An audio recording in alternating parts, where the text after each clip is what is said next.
Sunday মানেই chicken, Sunday মানেই mutton, আর Sunday মানেই নানা রকমের ইলিশ, চিংড়ি, ভেটকি, পাবদা, সমস্ত রকম খাবারের আয়োজন। তারই মধ্যে আমাদের বাড়িতে তো চিকেনটা হয়েই থাকে, তোমরা জানোই। তো আজকে সানডে, তো সানডেতে আমাদের আজকে বাড়িতে হচ্ছে চিকেন। তো চিকেন কষাটা আজকে আমি কিন্তু অন্যরকমভাবে বানাচ্ছি। আর এই চিকেন কষাটা কিন্তু আমি আমার মায়ের কাছ থেকে শিখেছি, মানে দেখে শিখেছি আর কি। খুবই সুন্দর মানে করেছিল, যখন খেয়েছিলাম খুবই সুন্দর লাগতো আর কি।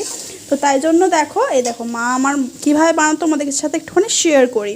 তো মাংসটাকে প্রথমে ভিনিগার আর হচ্ছে কর্নফ্লাওয়ার দিয়ে মাখিয়ে রাখতো, তারপরে মাছ ভাজার মতো করে তেলের মধ্যে ভেজে নিত। তো সেরকমই দেখো আমি এখানে মাছ ভাজার মতো করে তেলের মধ্যে কর্নফ্লাওয়ার দিয়ে ভেজে নিয়ে রেখে দিয়েছি।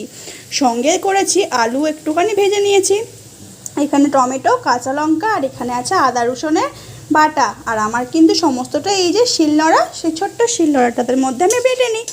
তো এই হচ্ছে আজকের রান্না।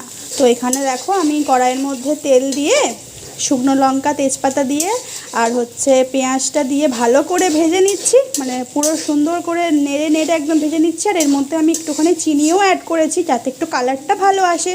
তো এরকমভাবে চিকেন ভেজে মাছের মতো করে ভেজে কে কে রান্না করেছো আর খেতে কেমন হয়েছিল কমেন্ট করে কিন্তু জানিও, ঠিক আছে?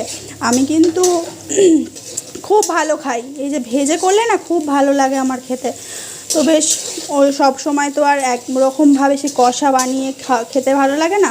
তো নিত্য নতুন রান্না করার চেষ্টা করি। আর এই সম্পূর্ণ রান্নাটাই আমার মায়ের কাছ থেকে শেখা, যে কর্নফ্লাওয়ার দিয়ে ভেজে তারপরে কষা বানানো খুব টেস্টি হয়, খুব টেস্টি হয়। তোমরা বানিয়ে খেয়ে দেখো আর কমেন্ট করো যে কেমন হয়েছিল। আর যারা খেয়েছো তারাও কিন্তু কমেন্ট করে জানিও কেমন হয়।